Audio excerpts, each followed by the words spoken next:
This is WUSA 9 News at 5. We thank you for joining us on this snowy Monday afternoon, but it is just pretty enough to talk about and not enough to worry about. I'm Leslie Foster. There you go, and I'm Lorenzo Hall. So tonight, D.C. Water says yesterday's snow and rain did not impact contamination levels in the Potomac after last month's sewage spill. But there are some crews running into different challenges tonight. There's also been a change to who will be covering that estimated $25 million price tag for repairs. Yeah, our Kelly Vaughn is here to get us caught up tonight. She joins us live from the Georgetown waterfront. So what are you learning tonight, Kelly? Well, remember when D.C. Mayor Muriel Bowser asked for federal assistance? She asked for 100% reimbursement for all the costs incurred by repairing this collapsed sewer line. Well, today we're hearing from the U.S. Army Corps of Engineers, and they say as this agreement stands, the federal government's only footing 75% of the bill. The other 25% is going to have to come from D.C. Water and their wholesale customers. So that includes Montgomery, Prince George's, Loudoun, and Fairfax counties. They're telling us that exactly how much each will end up paying is still being determined.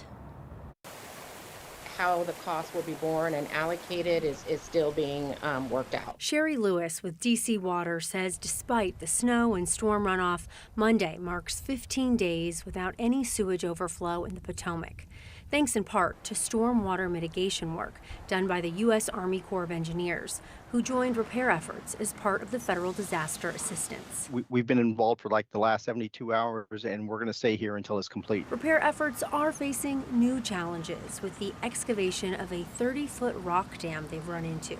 Until now, D.C. Water has had crews inside the damaged section of the pipe, removing large rocks and debris. It was determined that that pipe was too compromised and it was unsafe for us to have workers inside the pipe. As a workaround, they're excavating a new 30 to 40-foot section of pipe to create another access point.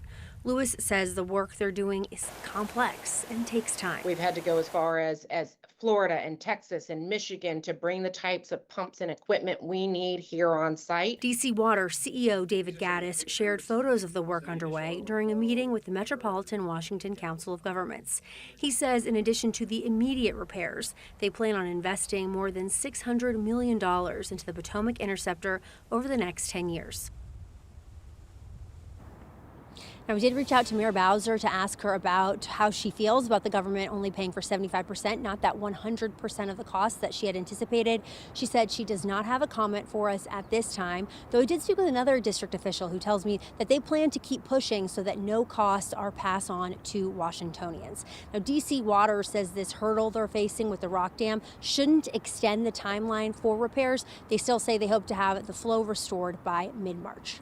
Reporting live from the Georgetown waterfront, I'm Kelly Vaughn for WUSA 9. Which is almost getting into a really impactful tourist season here in the D.C. area with the cherry blossoms, so they will want to make sure that that is definitely cleaned up and cleared up by then. All right, Kelly. You know, D.C. Water is going to be hosting 2 community meetings this week to answer questions about this bill. One is happening Wednesday at D.C. Water headquarters in Southeast D.C. The other is set for Thursday at Walt Whitman High School in Bethesda. If you text us the word sewage to the number on your screen, 202-895-5599, we will send you back a link with the details of both meetings if you'd like to attend. And you know, we've been following every angle of this Potomac sewage crisis. Right now on WUSA 9 Plus, you can stream special coverage about how this happened, the impacts in our community, and also what comes next. You can download Plus for free by scanning that QR code on your screen. Then you can stream all of our content on your own time.